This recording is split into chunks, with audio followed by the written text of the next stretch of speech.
La propiedad intelectual afecta el acceso a los medicamentos y por tanto toca nuestra salud. Así nosotros no queramos estar pendientes de este tema e incluso si el tema no nos interesa. La propiedad intelectual de alguna manera siempre nos va a estar tocando el bolsillo y la salud.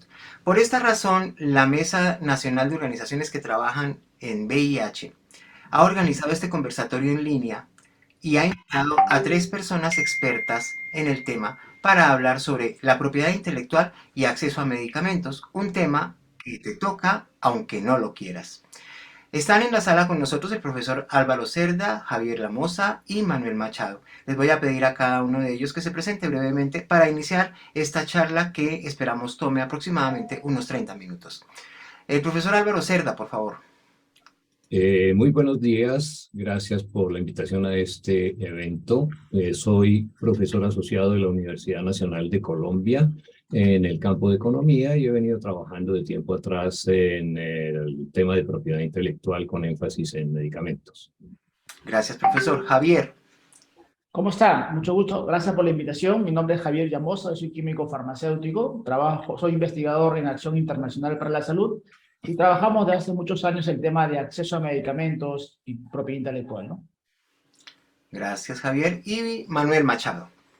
Gracias, muy buenos días. Yo soy Manuel Machado, yo soy químico farmacéutico, magíster en farmacología, doctorando en ciencias farmacéuticas y soy subdirector de Misión Salud, una ONG que se encarga de hacer incidencias con el fin de asegurar y garantizar el acceso a medicamentos, en especial en las poblaciones más vulnerables. Muchas gracias. Gracias, Manuel, por asistir. Gracias, profesor Cerda. Gracias, Javier, por aceptar esta invitación para conversar sobre un tema que no es fácil de entender para todas las personas, pero que sí es de efecto en todas las personas y en todas las comunidades como tal.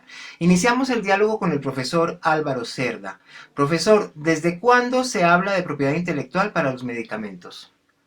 Bueno, lo primero que habría que decir es que el tema de propiedad intelectual ha venido desarrollándose incluso desde la Edad Media. Ya con la revolución industrial toma un nuevo impulso durante la primera mitad del siglo XX muchos países no reconocían patentes incluso, ¿no? Los países hoy desarrollados rechazaban las patentes como Alemania, mismo Suiza. Sin embargo, a partir de la segunda posguerra y el inicio de las conversaciones internacionales para establecer las condiciones de intercambio comercial entre los países, en lo que se denominaron en su momento las rondas del Acuerdo General sobre Aranceles y Tarifas, el GATT, se comenzó a discutir que la propiedad intelectual debía llegar a todos los campos de la técnica, sin miramiento de tipo de bien, la necesidad del bien, etcétera, etcétera.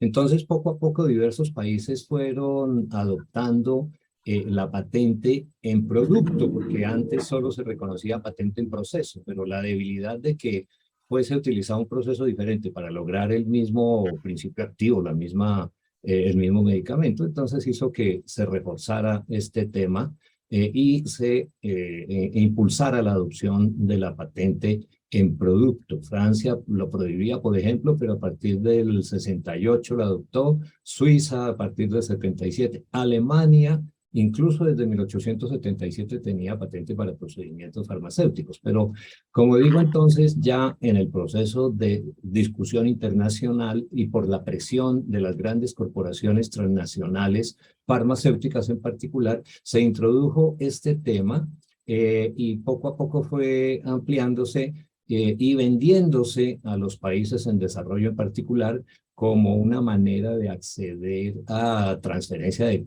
conocimiento, a transferencia de tecnología, a mayores inversiones, etcétera. Y ya con el cierre de esta ronda de discusiones que terminó con la creación de la Organización Mundial del Comercio, en donde uno de los capítulos es el acuerdo sobre propiedad intelectual relacionado con el comercio, digamos que se generalizó y en la medida en que los países están obligados a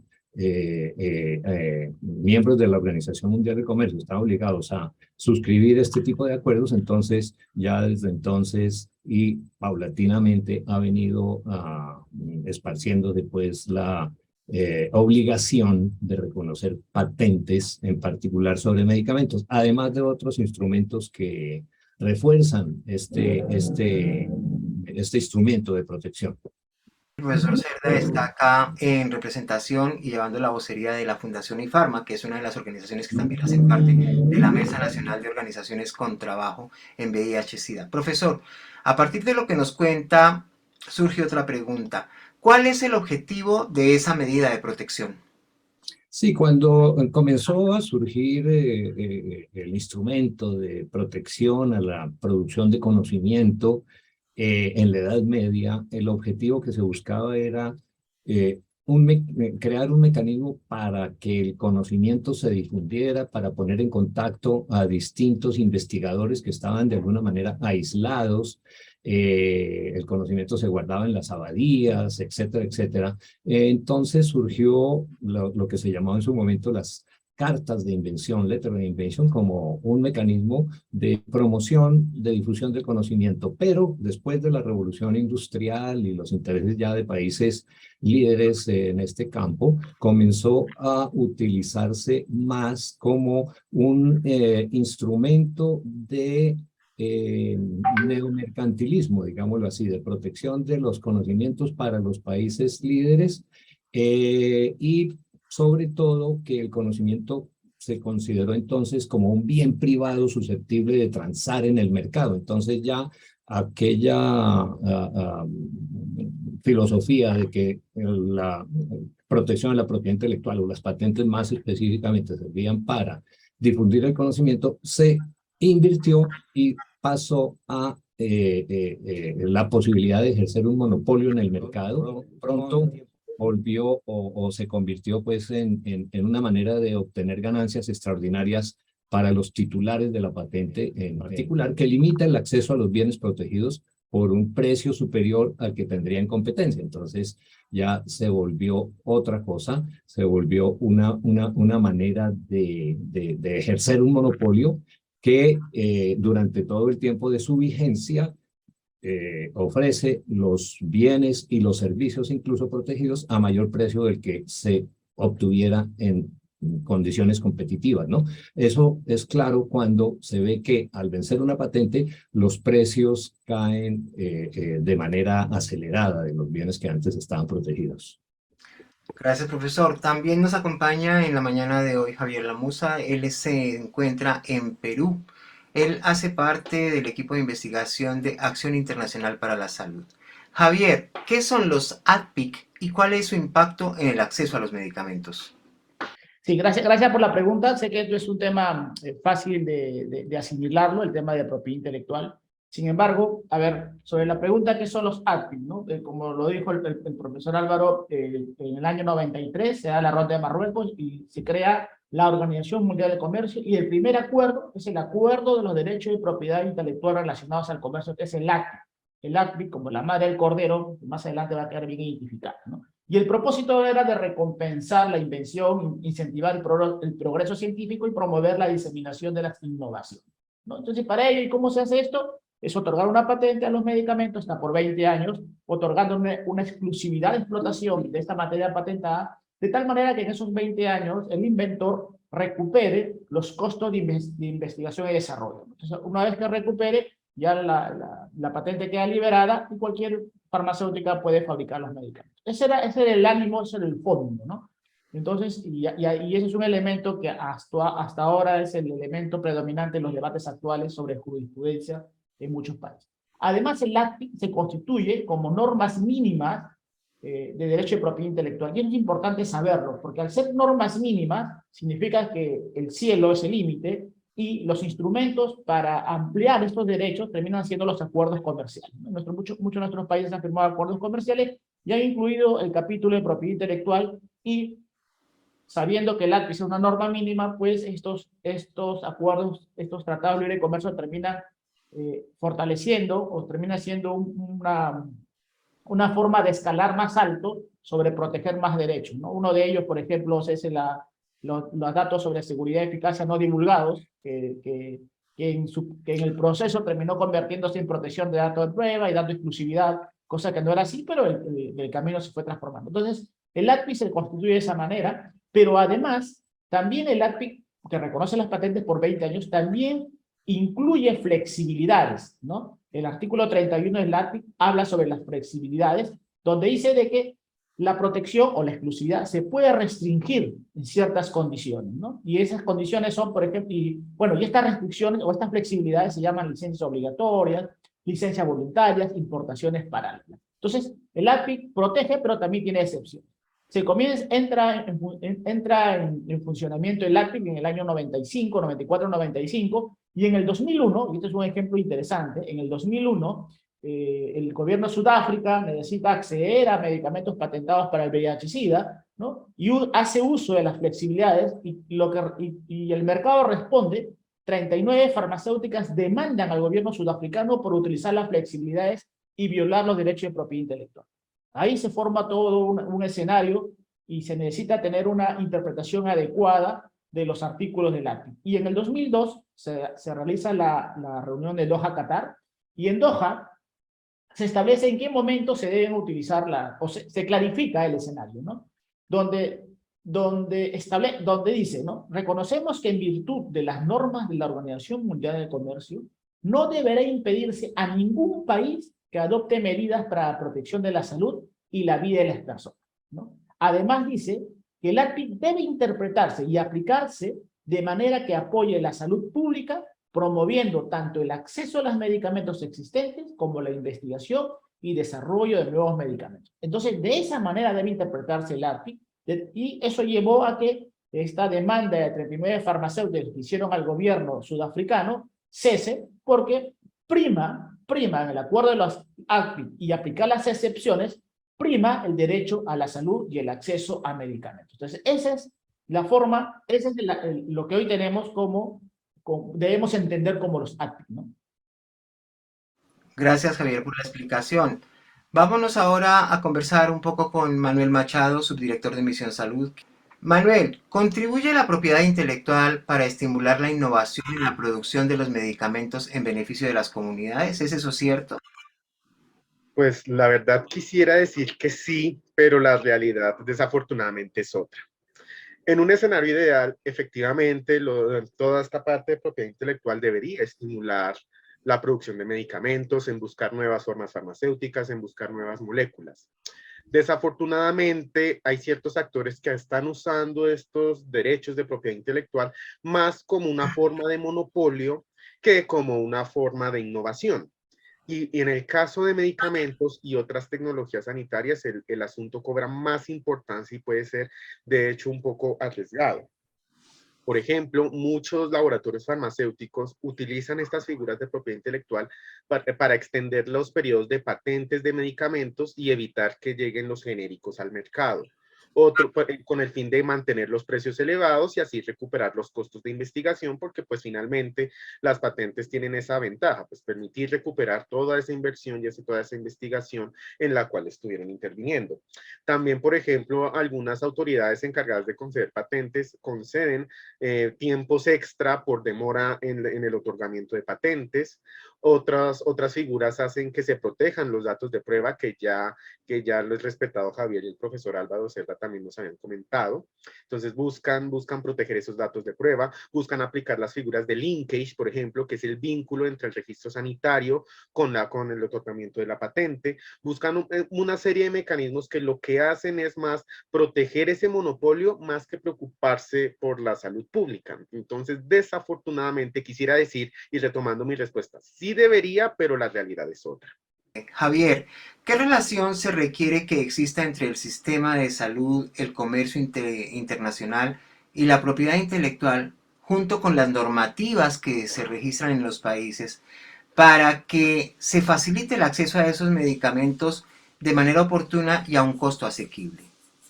Sí. En principio, a ver, ojo, cuando se patentan los inventos, no los descubrimientos, ¿no? Porque el invento es la consecuencia del uso de la información y el conocimiento generado por la persona, mientras que el descubrimiento es algo que siempre ha estado, por ejemplo, las plantas siempre han estado y no se patentan.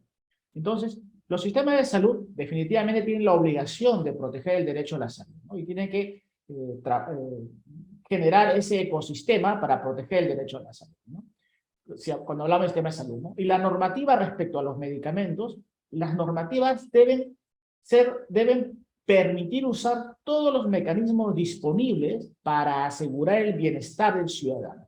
Y entre esos mecanismos están, por ejemplo, en el tema de propiedad intelectual, el uso de las flexibilidades, ¿no? Y este uso de la flexibilidad y el camino para instrumentalizarlo debe ser muy claro, porque el derecho a la salud es un derecho fundamental, es de primera generación. Los derechos de la protección de las empresas y sociales son derechos de segunda generación. Entonces, hay que ponderar y situar los derechos que estamos protegiendo. Los derechos fundamentales están por encima y, por lo tanto, la normatividad debe prever y utilizar todos los mecanismos de forma clara para poder acceder a las tecnologías, ¿no? Perú y Colombia hemos tenido problemas con medicamentos, Sofosbuvir, por ejemplo, medicamentos para cáncer, medicamentos para VIH, y los gobiernos, lamentablemente, cuando hablamos de propiedad intelectual y detrás de esto están muchas farmacéuticas, el poder es tan grande que termina haciendo que derechos que son de segunda generación terminan estando a la par o por encima de derechos de primera generación, y eso sucede en nuestros países y en muchos países. ¿Okay? Y cuando hablamos de comercio internacional y la propiedad intelectual, hay que reconocer la importancia del comercio de bienes y servicios, sí hay que reconocerlo, pero siempre y cuando estén orientados a proteger el bienestar de la persona, ¿no? Y para eso se establecen líneas rojas, ¿no? El derecho, por ejemplo, el derecho a la salud es un derecho que no se negocia, la salud no se negocia. Entonces, cuando los acuerdos comerciales o el comercio internacional, que puede fluir en muchos bienes y servicios, pero aparece un capítulo de propiedad intelectual, primero es un capítulo que no está relacionado con el comercio, porque contrariamente restringe el comercio con las patentes, y segundo, que es un capítulo que siempre va a buscar fortalecer el derecho de propiedad intelectual a partir de los ACPI que se configuraron como normas mínimas. Y de eso hay que estar muy atentos, colocarlos, los países deben identificarlos como líneas rojas que no son negociables, ¿no? Y eso debe ser claro para los gobiernos y para los ciudadanos. Javier, ¿cómo describir ese vínculo entonces que se debe dar entre la salud pública y la propiedad intelectual para que realmente esa investigación y desarrollo de medicamentos beneficie a las comunidades en favor del derecho a la salud, que es el derecho que usted mencionaba en su respuesta, y que no se convierta en una herramienta y un instrumento a favor de la rentabilidad de la industria farmacéutica? Creo que la pregunta está muy relacionada con lo que dijo Manuel, ¿no? Y es que ya hay mucha información, y está el Instituto Max Planck, que es un instituto reconocido de propiedad intelectual, donde dice de que el modelo de sistema de patentes para proteger la investigación y desarrollo, para promoverla, no ha funcionado. No ha funcionado para los fines por el cual fue creado. Y un ejemplo mucho más cercano tenemos en esta emergencia sanitaria del COVID-19, donde faltaban vacunas, y siguen faltando vacunas en muchos países, ¿no? Donde ha habido un tema de inequidad y donde la producción se ha visto limitada por las patentes, donde los países solicitamos que se exceptúe las patentes para que muchos países que tengan la capacidad puedan desarrollarse, ¿no? Este proceso de negociación demoró 2 años y al final cuando salió, no salió como todos esperaban, que ha salido un acuerdo que es inoperativo y por lo tanto queda claro que el modelo de propiedad intelectual y de protección a través de patentes no está funcionando y lo que los países necesitamos es trabajar un nuevo modelo de investigación y desarrollo que responda a nuestras necesidades, que no estén limitadas. Entonces, nos queda claro que el sistema que hoy tenemos es un sistema que no ha resuelto ningún problema, que no ha funcionado y que nuestros países necesitan un nuevo modelo de investigación y desarrollo que responda a nuestras necesidades. Manuel, desde la perspectiva que usted está trabajando desde Misión Salud y desde el ejercicio profesional que viene ejecutando ya en este tema de los medicamentos, la pregunta que tengo para usted en este momento es ¿qué factores se deben tener en cuenta para facilitar el acceso oportuno a los medicamentos en este contexto en el que hemos venido hablando y en el que nos acaba de describir Javier? Serían bastantes aspectos que podríamos retomar. Voy a sintetizar los que a mi criterio son los más importantes. Desde una perspectiva global, definitivamente se tiene que fortalecer las autoridades sanitarias y un fortalecimiento a la Organización Mundial de la Salud, a la Organización Panamericana de la Salud.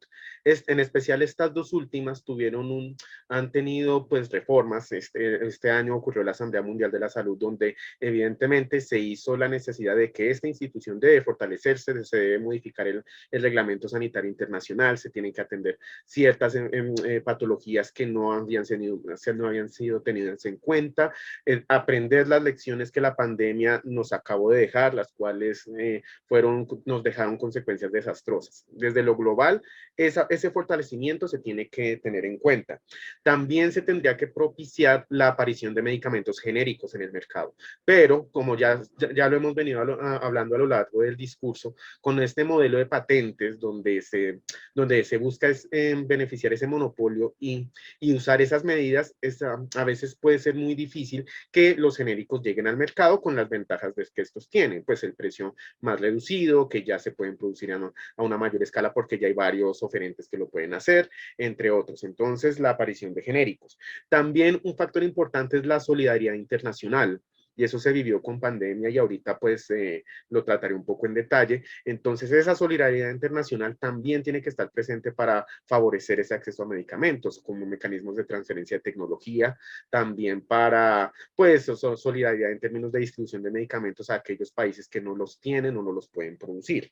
También se tienen que establecer políticas de producción y de control de precios, ya que como bien hay algunos medicamentos, sobre todo los innovadores o los nuevos, que tienen precios muy elevados, a veces se necesitan con urgencia para ciertas patologías y no se cuentan con un control de precios y muchos países tienen que negociarlo a precios que la propia farmacéutica lo diga y muchas veces esos precios son muy elevados para que los propios gobiernos los puedan pagar y puede ser una barrera de acceso. Finalmente, desde lo local, indudablemente hay que fortalecer la industria farmacéutica de producción local entre los países y hacer alianzas, por ejemplo, a nivel regional, a nivel de las Américas y alianzas locales, pues entre laboratorios de los propios países y que haya gobernanza y legislación y normativas claras que permitan ese fortalecimiento local en aras de favorecer este tipo de producciones y no depender de otros tipos de países que cuentan con esos recursos. Gracias, con eso termino mi Usted, intervención. Manuel, hablaba de un tema que todavía hace ¿Mm? parte de nuestro contexto social y cultural, Sí. las pandemias. Ujú. Aunque se considera que la pandemia del COVID ya es parte de la historia, no estoy tan convencido de que eso sea cierto. Creo que es parte de la vivencia social actual. Estamos hablando de como de los coletazos, de los rezagos del COVID. Desde su perspectiva, ¿qué evidenció en tema de acceso a medicamentos la pandemia COVID-19? Que definitivamente los problemas de acceso que ya se venían trabajando se hicieron más visibles y que definitivamente el modelo de propiedad intelectual y de que las flexibilidades que ya el profesor Álvaro y el respetado Javier nos comentaron no funcionan. Por ejemplo, se hablaba de las flexibilidades, de las licencias obligatorias, de las licencias voluntarias, y así estuviéramos en un escenario de pandemia, no fueron efectivas ni se ejecutaron con la fuerza con la que debieron ser aplicadas. Me explico, como ustedes bien saben, ya nos hicieron un recuento de los ADPIC, de la Declaración de Doha, de la 486 de la Comunidad Andina, donde se establece que en situaciones de emergencia como la que vivimos, se debieron aplicar todas esas flexibilidades en propiedad intelectual y no se aplicaron de la manera eficiente. Entonces, la pandemia nos reveló que ese modelo de propiedad intelectual tiene que ser cambiado en coherencia con lo que el respetado Javier nos ha comentado. Quiero destacar dos casos bien particulares. Que es el famoso waiver de India y Sudáfrica. ¿En qué consistió eso? En 2020, cuando estábamos viviendo la pandemia, India y Sudáfrica hicieron una solicitud a la Organización Mundial del Comercio para que las tecnologías sanitarias COVID-19 no estuvieran regidas bajo los derechos de propiedad intelectual en aras de favorecer el acceso. A la fecha de hoy, 2 años después, aún se sigue discutiendo ese waiver. Estados Unidos había tomado unas posiciones las cuales no eran muy claras, el gobierno colombiano también estuvo en una situación similar y siempre ese tema era aplazado en cada una de las charlas de la OMC. A día de hoy, según tengo entendido, según nuestros últimos reportes, la OMC sí accedió a un waiver, pero fue muy incompleto, que solo se restringía a vacunas, que limitaba a los países con esos beneficios, que ponía ciertas restricciones a la exportación. Y aún más, cuando estamos viendo esta situación de salud pública, se hizo muy restrictivo ese waiver. Esa por una situación. Y otra segunda situación fue con el aspecto de solidaridad internacional. Muchos países comenzaron a acaparar dosis de vacuna para el caso específico de vacunación, dejando sin dosis de vacuna a otros países de escasos recursos. Mientras que algunas naciones ya estaban hablando de aplicar una tercera dosis de vacuna de refuerzo COVID-19, habían otros países, principalmente del continente africano, que ni siquiera habían aplicado su primera dosis, dejando sin acceso a muchas personas vulnerables. Y el segundo caso que quisiera recopilar fue el del CITAP. Costa Rica en 2020, a la luz de la situación de la pandemia, estaba haciendo una iniciativa de que algunos países compartieran conocimiento, compartieran tecnología mediante este mecanismo llamado CITAP. Y a la luz de hoy, tú consultas la página web y han sido muy pocas las tecnologías que han sido compartidas o que han sido socializadas en ese medio. La que tengo presente en esos momentos fue simplemente una tecnología que permitía de diagnóstico para COVID-19, pero las de producción, las de producción de vacunas, otros medicamentos estaban muy incipientes y no se hizo muy efectivo ese mecanismo. Entonces, para cerrar mi respuesta, ¿qué nos evidenció esta pandemia? Que tenemos que trabajar bastante para cambiar ese modelo de propiedad intelectual. También cambiar ese modelo de investigación y desarrollo de nuevos medicamentos y definitivamente fortalecer las instituciones y la solidaridad a nivel internacional. Muchas gracias. Gracias, Manuel, por la respuesta. Profesor Cerda, en el país estamos viviendo un cambio de gobierno. Es una nueva línea política para Colombia lo que se está viviendo en este momento. Y dentro de ese contexto también es importante hablar de temas de salud. Usted como investigador y experto en estos temas de propiedad intelectual y de acceso a medicamentos y como profesor universitario, ¿qué ruta percibe en este campo del acceso a los medicamentos y de la propiedad intelectual con la administración de Gustavo Petro?